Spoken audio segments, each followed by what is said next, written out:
अस्सलाम वालेकुम। कैसे हैं आप लोग? उम्मीद है खैरियत से होंगे। अल्लाह ताला आपको और हमें अपने हिफ्ज़ व अमान में रखे और इस वबा से महफूज रखे। हम नहीं चाहते थे कि आपसे इस तरह मुलाकात हो, लेकिन हालात और वाक़यात कुछ इस किस्म के हो गए कि हम मजबूर हो गए आपसे इस तरह बात करने पर। हम ये भी नहीं चाहते थे कि ये बात हम खुद करें, अपने मुंह से करें, क्योंकि आप यही समझेंगे कि हमारा एक तालीमी इदारा है या हम खुद टीचर्स हैं इसलिए हम ये बात कर रहे हैं। लेकिन एक बात हमें बहुत क्लिक की जब नबी ने कहा अपने मुंह से कि मैं नबी हूँ, मुझ पर ईमान लाओ, तो एक जमात ने कहा कि कैसे ईमान लाएं, फरिश्ता ला कर दिखाओ। तो जब लोगों ने नबी से नबी होने की गवाही मांगी तो आपके और मेरे सच की क्या औकात है। बहरहाल सच कहना तो है, क्योंकि हमें यकीन है हालात व वाक़यात सुनने और उन्हें परखने के बाद आप हमारे साथ खड़े होंगे, सच के साथ खड़े होंगे, दजाली फितने के खिलाफ खड़े होंगे। ये आज की बात नहीं, सदियों पुराना किस्सा भी नहीं। 12-13 साल पहले तालीमी इदारों और असातिज़ा के खिलाफ एक पुरज़ोर मुहिम चलाई गई। तालीमी इदारों और असातिज़ा को बदनाम किया गया। नतीजे के तौर पर मार नहीं प्यार हमारे सामने आया। इस सूरत हाल ने असातिज़ा को और तालीमी इदारों को कहाँ लाकर खड़ा कर दिया आप अच्छी तरह से जानते हैं। 12-13 साल पहले तालीम अदब अदाब लिहाज तहसीब को, आज की तालीम अदब अदाब लिहाज से अगर आप कंपेयर करें तो फैसला आप खुद कर लेंगे। अब बात करते हैं आज की। जैसे ही मुल्क में कोविड-19 कोरोना वायरस आया, ये मुहिम फिर पहले से ज़्यादा तेज़ हो गई। जिस अंदाज में तालीमी इदारों के खिलाफ बात की गई, जिस लहजे में तालीमी इदारों के खिलाफ बात की गई, उसने वालिदैन और तालीमी इदारों के दरमियान एक खलीज कायम कर दी। वालिदैन और तालीमी इदारों के दरमियान एतमाद की फ़िज़ा को ख़त्म कर दिया।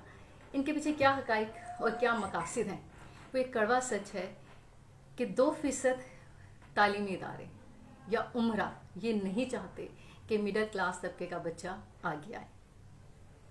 पहले इन्होंने बच्चा गवर्नमेंट स्कूल जाता था, गवर्नमेंट स्कूल में पढ़ता भी था, इन्होंने गवर्नमेंट स्कूल की तालीमी फ़िज़ा बर्बाद कर दी।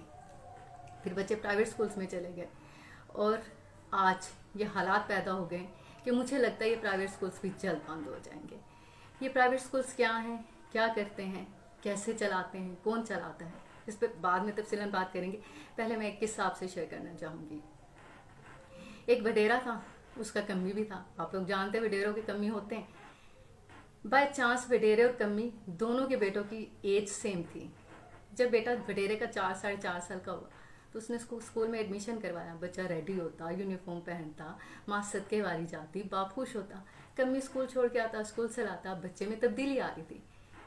उसके जहन में आया, यार मेरा बच्चा भी तो पढ़ना चाहिए, इसी एज का है।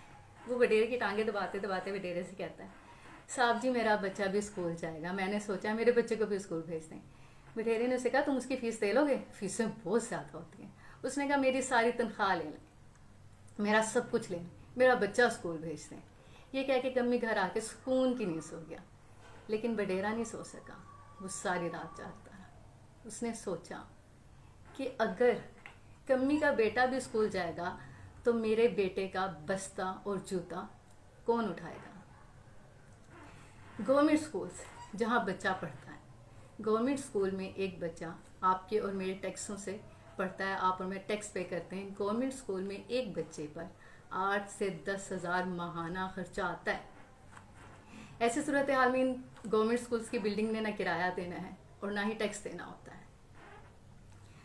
मेरी नाकिस नॉलेज के मुताबिक मुल्क में तकरीबन 2 से 2.5 लाख प्राइवेट स्कूल्स हैं, जिसमें 2 करोड़ से ज़्यादा बच्चे तालीम हासिल करते हैं। इन प्राइवेट स्कूल्स में 2% प्राइवेट स्कूल्स ऐसे हैं जिनकी माहाना फीस आपकी तनख्वाह से ज़्यादा है। यहाँ पर उम्रा के बच्चे पढ़ते हैं, उन्हीं उम्रा के बच्चे जिनके लिए वज़ीर तालीम ने कहा था कि वालिदैन को फ़ीसों में 20% रियायत दी जाए। 2% स्कूल्स की फ़ीस 8,000 से 15,000 तक है और 2% स्कूल्स 6,000 से 12,000 फ़ीस ले रहे हैं।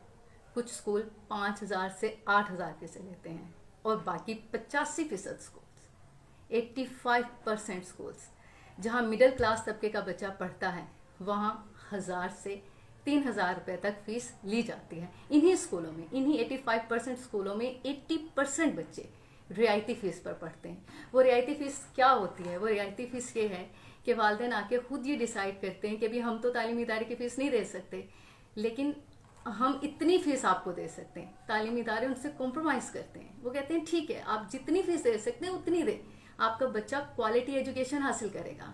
یہ private school the day first سے بچوں کو رعایت دینا شروع کر دیتے ہیں. یہ مڈل کلاس طبقے کی اکثریت 85%، جس میں مڈل کلاس بچہ پڑھتا ہے، ان کی اکثریت شریف لوگوں پر مشتمل ہوتی ہے. کیونکہ کسی برے شخص کے پاس یا برے ادارے کے پاس آپ اپنا بچہ تعلیم کے لیے نہیں بھیجیں گے یا کسی بھی چیز کے لیے نہیں بھیجیں گے. یہ لوگ اتنے شریف ہوتے ہیں کہ کوئی بھی آ کر ان پہ چڑھائی کر دیتا ہے. ان کو ایسی کہ تیسی تمہاری، میں تو تھانے جا رہا ہوں، میں تو یہ کر دوں گا. اگر آپ کو یقین نہیں آتا، آپ کو لگتا ہے جھوٹ ہے، تو آپ واٹس ایپ، فیس بک، ٹویٹر اٹھا کر دیکھ لیں، آپ کو حقیقت خود معلوم ہو جائے گی. اگر یہ پرائیویٹ سکولز اور ادارے اتنے برے ہیں تو میں آپ کے ساتھ مل کر اور آپ ہمارے ساتھ مل کر حکومت پاکستان، وزیر اعظم سے مطالبہ کرتے ہیں کہ پرائیویٹ سکولز بند کر دیں اور گورنمنٹ سکول، گورنمنٹ سیکٹر کا ہر ورکر، گورنمنٹ آفیسر کا ہر بچہ، ہر اینکر پرسن کا بچہ گورنمنٹ سکول میں جائے گا. پرائیویٹ سکول مت بھیجیں. پرائیویٹ سکولز کرپٹ ہیں، مافیا ہیں. تو میں آپ کے ساتھ مل کر مطالبہ کرتی ہوں کہ انہیں آج ہی بند کر دیا جائے. اور میں آپ کو بتاؤں، سازش تو یہی کی گئی ہے کہ جب اگست میں اسکول کھلیں گے تو ان 85% میں سے 50% اسکولس بند ہو چکے ہوں گے. کیونکہ یہ 4-5 ماہ کا کرایہ مالک مکان معاف نہیں کرے گا، اس نے بہرحال آ کے یہ لینا ہی لینا ہے. اب آپ کمپیئر کریں وہ جو قصہ میں نے آپ کو سنایا تھا، اس کو ہم کمپیئر کرتے ہیں آج کے دور کے ساتھ. جس انداز سے تعلیمی اداروں کے خلاف اور والدین اور تعلیمی اداروں کو آپس میں لا کے کھڑا کرنا، ان کے درمیان خلیج قائم کرنا، والدین کو اور تعلیمی اداروں کو فیسیں دینی ہے نہیں دینی ہے کے چکر میں لگا کر کون کامیاب ہو رہا ہے. بورڈ کے ایگزامز ملتوی نہیں کیے گئے، ختم کر دیے گئے. 85 میرے نزدیک تو 90% طبقہ اس سے بہت خوش ہے کہ پیپرز ہی ختم ہو گئے. تو گزارش یہ کرنی تھی، پوچھنا صرف یہ تھا کہ اے لیول او لیول کے جو ایگزامز ہوتے ہیں، جو لاہور بورڈ نہیں لیتا، پنجاب بورڈ بھی نہیں لیتا، جہاں 2% پرائیویٹ سکولز عمرہ کا بچہ پڑھتا ہے، کیا وہ اے لیول او لیول کے ایگزامز بھی ختم کر دیے گئے ہیں؟ بچوں کو پروموٹ کر دیا گیا، یعنی کہ پرائیویٹ کالجز اور یونیورسٹیز میں ایڈمیشن ٹائم پر ہوں گے، اس میں کوئی وقت نہیں آئے گا. آپ سے گزارش یہ کرنی ہے کہ اگر بچہ تعلیم حاصل نہیں کرے گا اور مقابلے کے لیے نہیں کھڑا ہوگا تو کیا کامیاب ہو جائے گا؟ وہ قومیں جو میدان جنگ میں بغیر ہتھیار کے اترتی ہیں کامیاب نہیں ہوتی. وہ قوم جسے دجالی فتنے کے خلاف کھڑا کرنا تھا، سچ کے خلاف آ کے کھڑا کرنا تھا، اسے نیند کی پہلی ڈوز دے کے سلا دیا گیا. تعلیم ہی آپ کا ہتھیار تھا، تعلیم ہی آپ کا ہتھیار ہے اور تعلیم ہی آپ کا ہتھیار رہے گا. لیکن کیا یہ تعلیمی اداروں کے بغیر ممکن ہے؟ اگر آپ کو لگتا ہے کہ تعلیم اور تعلیمی ادارے اتنے ہی خراب ہیں تو ٹھیک ہے، نہیں پڑھاتے بچہ. کاروبار کرنے کے لیے بہت ساری چیزیں، آپ یقین جانیں اس اسکول کے کاروبار سے زیادہ منافع اور پروفٹ دودھ دہی والے کما لیتے ہیں.